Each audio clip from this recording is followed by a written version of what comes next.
In tonight's Hot Shots, we show you a selfie game that's definitely on point, no monkeying around. And we had tube socks on our hands and a can of woodworking or wood duster, and that's what. Oh, that's what you just because you're okay. Spray and then Furniture pop. Samantha joins us next with sports and get your brooms ready. She takes us back through time with the White Sox for one more night. Police force back in December. I think we did all let out a sigh of relief when we found out the uniforms weren't going to be red, because if you watch Star Trek or the old Star Trek, that is always bad not news a good if sign. you are a... The search is still on tonight for the shooter behind Rockford's 18th murder of the year. This happened just after 10 last night in a neighborhood on Elm Street near Central and West State Street. The victim died at the hospital. We've asked police if they have a lead on a suspect or motive for the shooting. They told us they can't provide an update at this time. This has been a deadlier year for Rockford. As we just mentioned, there have been 18 murders so far. It was 15 this time last year. The city didn't hit 18 until October. In all, there were 20 murders for 2019. 3 people are dead after a house fire in Stevenson County. This happened around 3 this morning on Main Street in Orangeville. Fire crews say when they arrived, flames engulfed the home. Investigators say 3 people were found dead inside. 2 of the victims are children aged 4 and 11. The other, their 40-year-old father. No other injuries were reported. With any fire, we always have to look at it with some suspicion to rule out any foul play. Right now, from what I've seen, it doesn't appear that way, but the state fire marshal will do a full investigation on it. Grief counselors are on hand at schools in town to help support kids and other community members. Coming up a little later in the show, we'll hear from firefighters who battled the blaze as they deal with the emotional toll of today's fire. A man goes missing while boating on Lake Somerset this evening.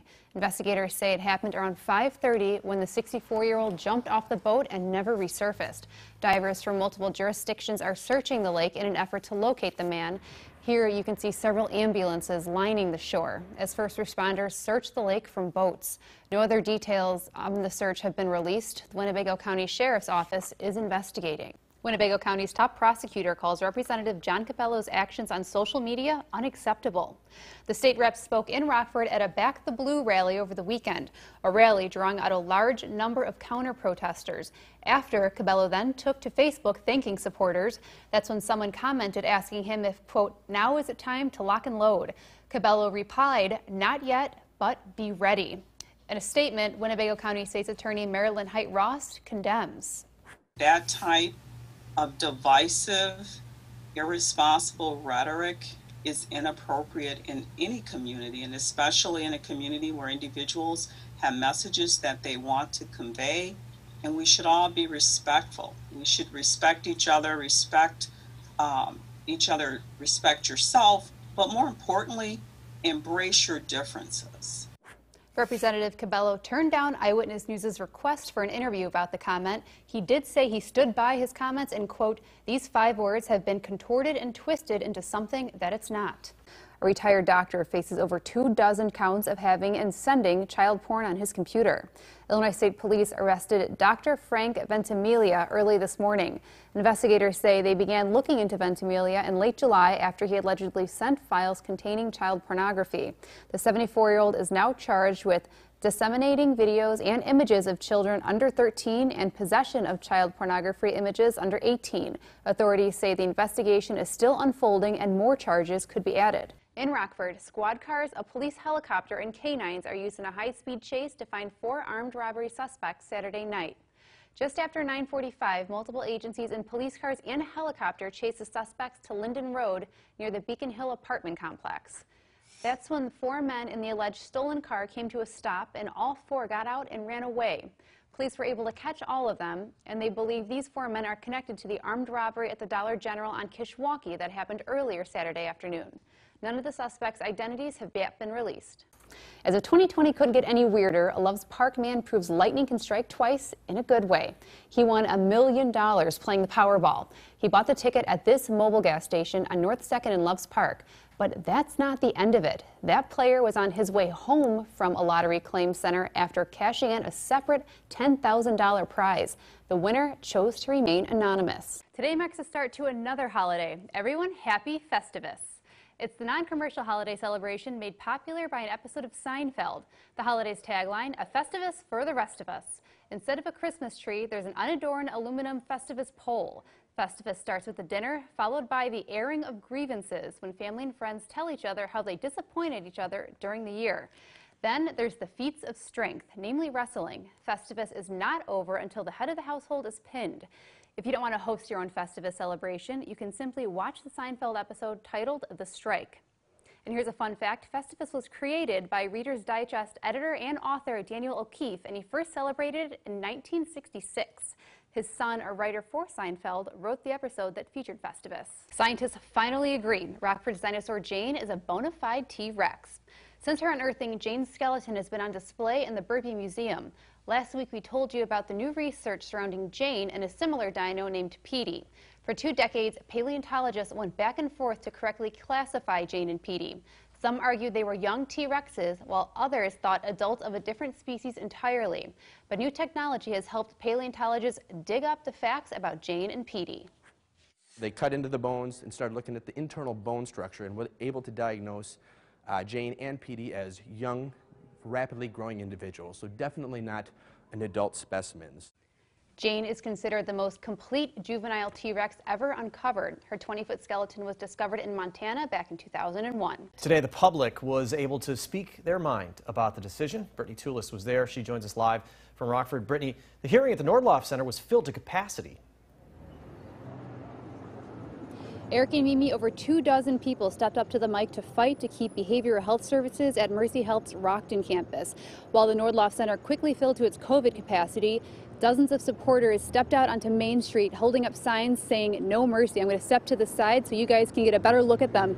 These people have been out here all afternoon. The board hearing started at 2 o'clock, so they've been out here for over 4 hours. Now, the speakers at the public hearing ranged from Illinois lawmakers to mental health professionals to those who lost someone close to their struggle with mental health or is going through it themselves. Yesterday, Mercy Health's president and CEO, Javon Bay, said if the inpatient behavioral health wing closes, patients would go to Swedish American Hospital, where there are 42 beds. But Swedish American says they won't have that bed count for another year and a half. Right now, they have 32 beds and are currently running on average at a 90% capacity. Now, coming up later at 9 and 10, we'll hear from someone who had to go to a Chicago hospital after the original hospital they went to was at capacity after an attempt to take his own life. For now, live in Rockford for your home team, I'm Brittany Toolis. Eric and Mimi, back to you. Schools staying empty all last spring caused high school juniors to miss out on important standardized tests. Those spring semester ACT and SATs give students a crucial benchmark as they start preparing for college applications. I went to Rockford Lutheran Academy today, where on weekends students come to take their possibly only shot at getting a high score. It was different. It took some getting used to from studying at home. Seniors like Rockford Lutheran's Hayden Nelson were forced to put off taking the ACT and SAT last spring. Unfortunately, the testing time that would have been ideal for what are this year's seniors would have been last April and June and so on, and those were the tests that were totally canceled. Now, high schoolers are scrambling to get at least one test in. To help give students options, Rockford Lutheran has 7 testing sessions scheduled between now and November 7th. Which means more rooms, more proctors. We don't want to see kids that are going to see their college experience diminished in some kind of fashion because of the inability to get a testing situation set up. And it's not just seniors here at Rockford Lutheran or even in the state line that are coming out to take the standardized tests. Court says high schoolers are coming from as far as Oak Park to make sure they get their ACT and SATs in before college applications are due. And so some of those kids are right now just registering for multiple tests, 2 or 3 of them, just so that they know they can get in and they can get more than one test under their belt. Pointing to stay-at-home challenges, Rockford Lutheran Academy Academic Dean Don Court says he wouldn't be surprised to see average scores drop. It's something colleges are preparing for. Even though they might be taking a look at test scores, they're still going to be looking at a more broad, holistic perspective, as opposed to as much emphasis on the test scores as they've had in the past. I think that'll help. I'm pretty involved in activities, extracurricular activities around the school, and also outside of the school too. Court's advice to students applying for college is to make sure to have a well-done resume and a personal essay that really highlights who you are and what you as a student will bring to the campus. 2 weeks into the school year, COVID-19 forces Northern Illinois University to cancel all in-person classes. Students instead will take their classes online. Those same students say they're starting to realize what that means for their lives outside of schoolwork. I'm just staying in my dorm. We're not really allowed to go anywhere. That's what life for all Northern Illinois University undergrads will look like for the next 2 weeks. A rise in COVID cases put a hold on in-person learning. Educators planned for this. Some students, like Rebecca Poco Avise, are still uneasy. Any class that you have to be actively learning anatomy or psychology and stuff like that, where you have to be in class to see this stuff. But I guess we're going to just have to try our best. Joy Murphy thinks taking all classes virtual might be tough. A choir class that I just started taking, that's going to be kind of difficult to do online. The Illinois Department of Public Health bumped DeKalb County up to warning level. In just a week, the county jumped from 57 cases per 100,000 people to 122. The positivity rate climbed to 8.4% from 4.9% in the same amount of time. Health officials point to the college for the spike. The situation really isn't with NIU staff at this point. It really is among student population. A lot of this new activity is due to large gatherings happening around campus and spreading infection. So the lack of social distancing, perhaps the lack of mask wearing is probably contributing to it. Murphy says students did gather the first few weekends. Everybody kind of saw the effects of it early on. The athletes all got in quite some trouble for it, and people were kind of just understanding that not everybody is okay with that. So I think now there's significantly less parties, if any at all. In-person classes are expected to resume Monday the 28th. DeKalb County's public health administrator says pop-up testing sites are expected to set up in the near future as well. Awareness efforts seem to be working with more golfers hitting the greens. Group members say they have high hopes it'll stay open. That's what Mississippi's all about. Meeting new people coming having together. fun, Nice. trying to shoot under par.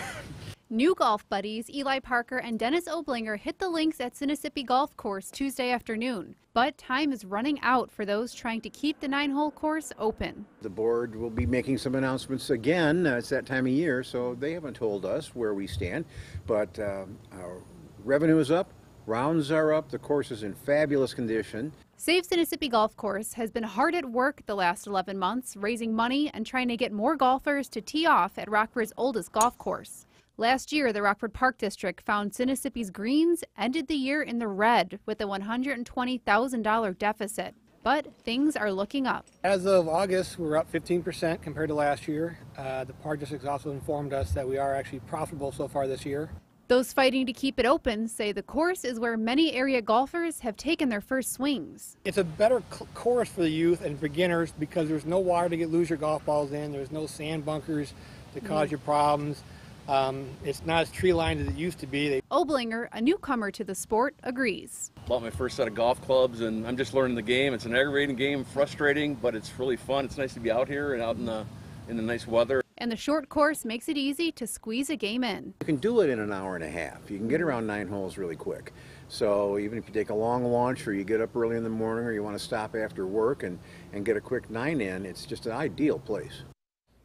If you want to donate more than just a round of golf, Mississippi Golf Course is allowing people to sponsor holes. We're posting that information on how to do it on our website, mystateline.com.